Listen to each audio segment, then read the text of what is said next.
Hello again, and welcome back to the channel. Today, we're going to be talking about something a little different. Today, we are going to be talking about the Smith & Wesson Pre-Model 10. This is a K-frame revolver, so it's their medium size, as opposed to a J-frame being small, or an N-frame rather being a large frame. So, the K-frame. The core design here goes all the way back to 1899, where it started as the Smith & Wesson hand ejector model of 1899. And it was chambered in the 38 Long Colt, it's what the Army was using at the time. And what really got this gun going was a big order placed for both the Army and for the Navy, and which is where the name 38 Military and Police originally kind of came from, and we see that continue to this day with Smith & Wesson's M&P series. Though this is the original, this is the real M&P. So while the hand ejector model of 1899 is in service using 38 Long Colt, the Philippine insurrection happens. This is after the Spanish-American War, and we've all heard these stories. If you're a gun guy interested in revolvers, you've heard the stories about how the 38s they were using just didn't have enough oomph to take down the Filipino insurgents who were up on drugs and all that. I think this partially plays into people thinking 38 Special is an underpowered cartridge. That's a discussion for another time. Point being is they wanted to do something, and so 38 Special was developed. It was a little bit longer and had, I think, 3 or 4 more grains of powder to give the cartridge that much more oomph to take down an assailant, a target, bad guy, whatever you want to call it. And there were further models that came out. The M&P second model simplified the internals, which most second model Mark II whatever is going to do something like that.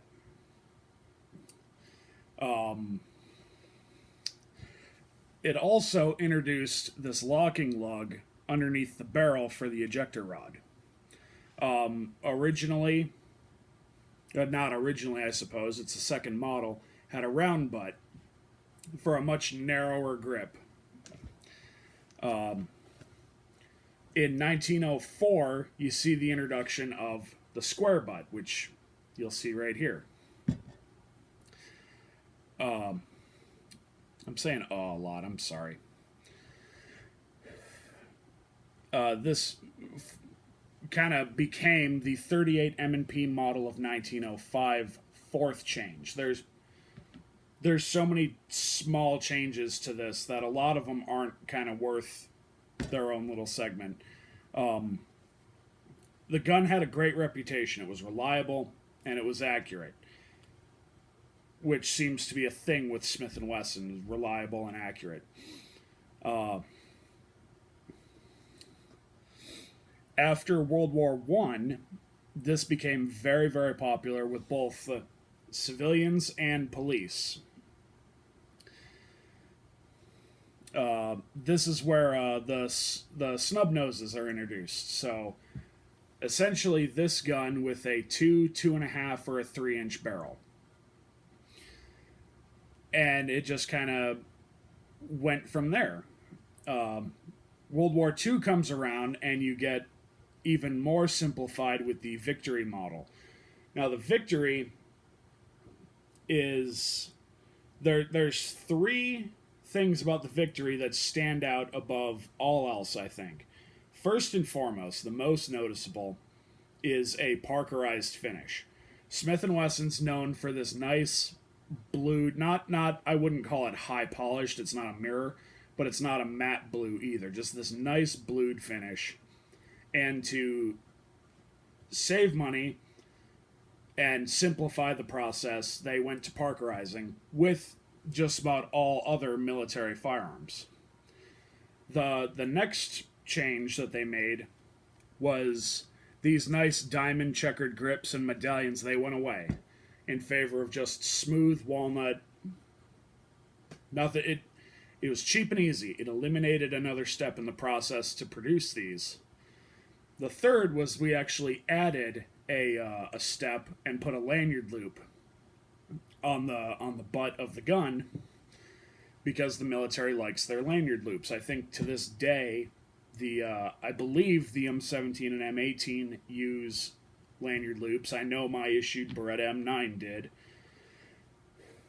And that was the Victory model. They were particularly liked by Navy and Marine Corps aviators. They were significantly lighter than their 1911s, which I can vouch for. I typically carry a 1911, and for this video, so I could actually speak from some kind of experience, I carried this around for a couple of days in a nice vintage holster, which we will talk about a little bit later. And it is significantly lighter. You wouldn't think it. When you pick this gun up and you hold it in the shop or at the range or whatever, you wouldn't think it. But when you go from 1911 to this, it's very, very noticeable. So, after World War II, Smith & Wesson brought back the standard of the military and police model. The bluing came back, the checkered grips came back, the lanyard loop went away, and they just made those for a while. In 1957, Smith & Wesson went to a number system for all their models, which annoys collectors to no end because there's so many different names for what is basically the same gun. So in 1957, this K-frame 38 special became known as the Model 10. Between the end of World War II, the end of the Victory model, and 1957, these were produced. This particular gun being made somewhere between 1950 and 1951. Smith & Wesson at the time used a lot of overlapping serial numbers, so it's difficult to nail it down without getting like a factory letter from the Smith & Wesson Historical Society, and I just haven't gotten around to doing that yet. This gun was made somewhere 1950, 1951, and is what is called a pre-Model 10. So it's an M&P, which was later renamed Model 10, and this is just a Model 10 before it was a Model 10.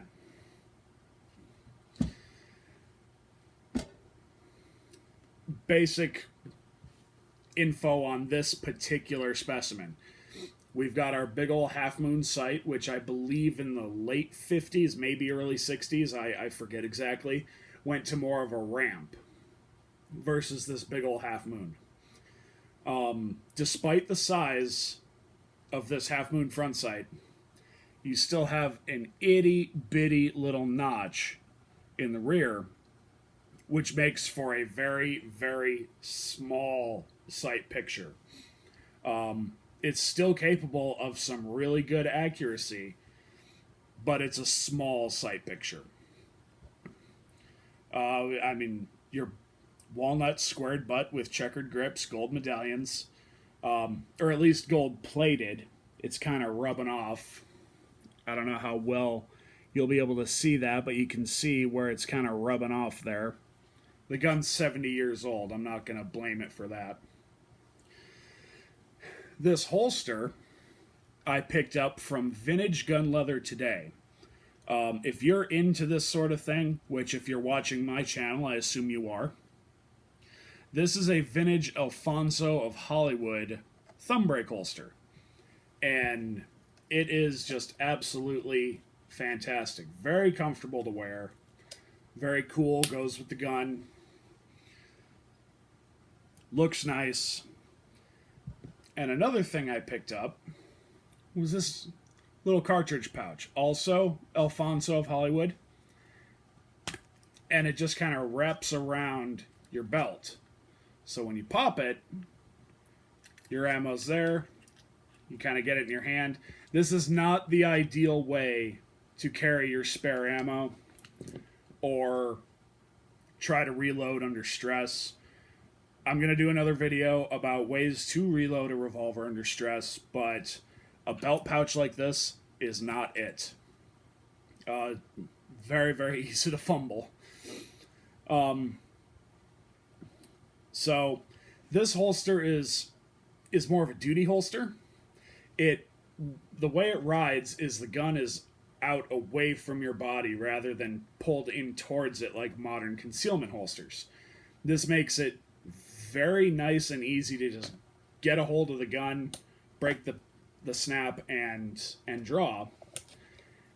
Now, if you're trying to conceal it, it's another story. I got hung up just trying to get my hoodie out of the way. Got hung up on the butt a couple of times. It's not great for concealment. And honestly, I would not recommend trying to conceal carry a 4-inch 6-shot service revolver. And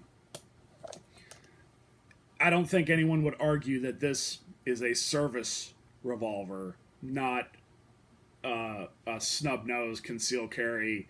That's not what it was meant to do. This was meant for duty, carried open on the hip. Now, if you live out in the boonies and you're running a trap line or something like that, this will dispatch a critter. I mean, that's not an issue. But if you're trying to carry this on your person for personal protection, it's not great.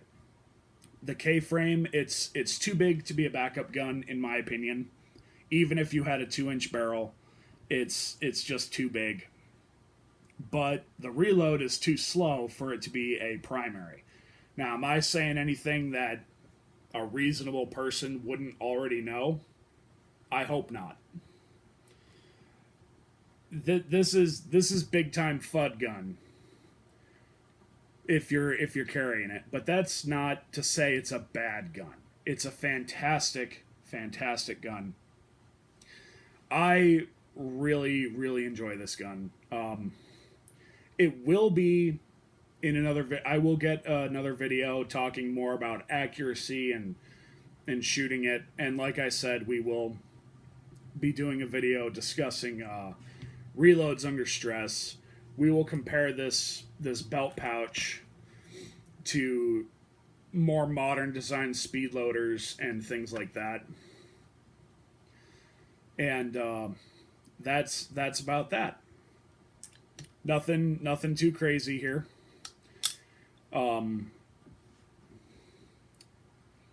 Just a nice old revolver that I think everyone should have at least one of these in their collection. This gun personally is very special to me. This is my first cartridge revolver. I was given years ago a Traditions replica of an 1860 Colt, and I believe made in Italy. And it's a good gun. There's nothing wrong with it. I'm just not all that into black powder, and I promised myself that my first cartridge revolver would be American made, which was kind of difficult because there's a lot of really appealing Uberti single action armies. I like my westerns, and it took a while. And just this past summer, I was in the right place at the right time with the right card, and I managed to pick this one up, and I'm very pleased with it. And I think if you pick one up, you will be very pleased with it too. Very fun if all you're doing is using it as a range toy.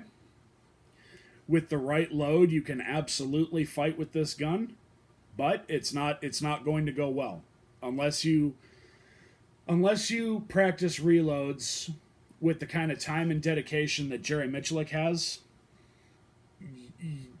Fighting with this handgun will not go very well at all. But other than that, it's a fantastic shooter, and I highly recommend that you get one if you don't already have one. So, just a little close-up there. I know this video is kind of off the cuff, not as organized as some of the others, but I just wanted to talk about this gun a little bit and show it off. So, I hope you have a good week. If there's anything in particular you'd like to know about this gun or anything like that, maybe we'll do a part 2. I mean, we're already planning to with some shooting, but we'll be able to focus that a little more and clean this nonsense up. So, if there's anything in particular you'd like to know, leave a comment. If you like the video, please hit the like button, subscribe, and share. Appreciate you coming and watching. You have a great day.